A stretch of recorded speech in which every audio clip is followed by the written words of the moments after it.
Seller financing is one of the easiest and fastest ways for you to purchase land without using the traditional route, which is going to the bank. The banks will give you a very hard time when you're trying to purchase raw land if you want to build a house or whatever you plan to do with the land. What do I mean? So when you go to the bank, they're going to require you to have a high credit score. Not only a high credit score, but they're going to require you to put 30 to 40% down. This is just my experience from trying to purchase land. I don't know what anyone else's experience is or was, but this is just my experience. It could be different for you.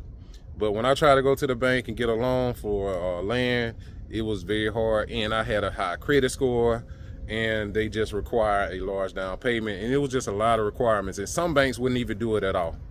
Now, this is just my experience. But anyway, moving forward, we were able to purchase this land right here behind me through seller financing with 20% down. Typically, with seller financing, you put anywhere from 10 to 20% down. We put down 20%. Also, with seller financing, your credit score doesn't matter. I haven't had a seller finance deal where they want to look at your credit. Now, that could be different for you, but for me, that wasn't the case. But there's some other things I want you to know about purchasing land through seller financing. You want to make sure that you can build on the lot. You need to make sure that it's a buildable lot. How do you make sure if it's a buildable lot? You can go directly down to your county and you can ask them, hey, can I build on this lot right here? And there's going to be somebody at the office that can tell you yes or no. The next things you want to know before you actually purchase a lot, and this is just doing your homework and doing your due diligence.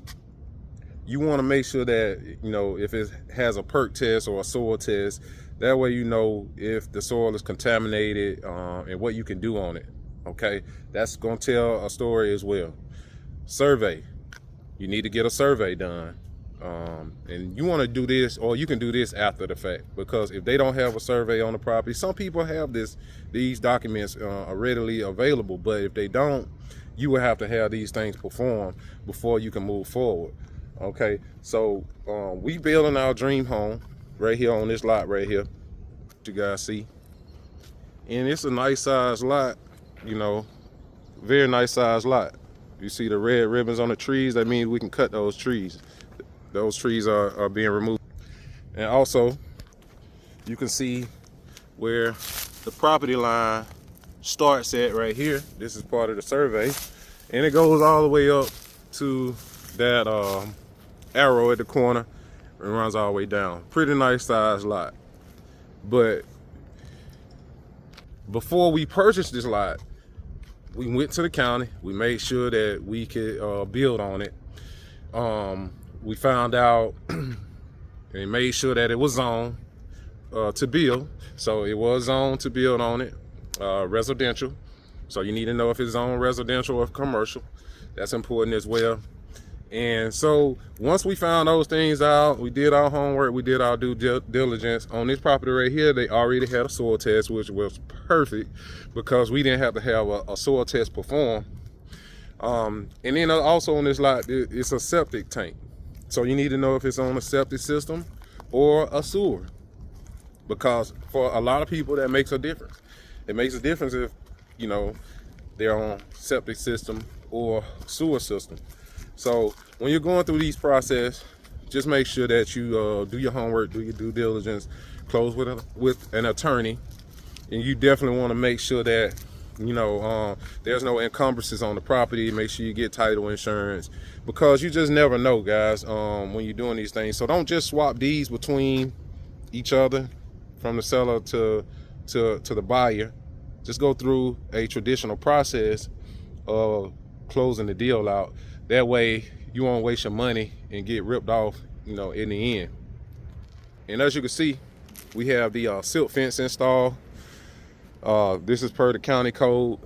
This is required for runoff purposes. And then we also have markings for where our house is gonna go as well. But we've been taking our time doing this process. We haven't been rushing. I'll tell you guys, with real estate, there's a lot of moving parts and it can get a little complicated. So don't rush the process, just take your time, and that way you won't make any mistakes, okay? So buying land can be very fruitful for you, but you gotta make sure that, you know, you go through the proper channels to close the deal out and make sure that, you know, it's valuable land that is worth something, that you're not just purchasing anything. You got to make sure that it's zoned for commercial or residential, whatever you're trying to do on the property. And don't hesitate to go down to your county and ask the local authorities, like, what can I do? You know, don't hesitate, because that's what they're there for. They're there to assist you on the things that you need to get done. And that's what, you know, the process look like. This is what the process look like. And actually purchasing land these days is very valuable. I mean, it's always been valuable, but right now, like, it's really, really important that you know that. And you can literally build your dream home or build your house for half the cost of what, you know, you would pay for a house on the market these days. So I just wanted to bring that to your attention, guys, and give you some insight on buying land. Feel free to drop any comments or questions in the chat. If you'd like me to make more videos about buying land, feel free to let me know. I appreciate you guys for tapping into the YouTube channel. I'll bring you more videos on our build and the process and the steps that we're taking to get this thing done. I hope that you guys found this video helpful, and I'll see you guys in the next video. Peace out.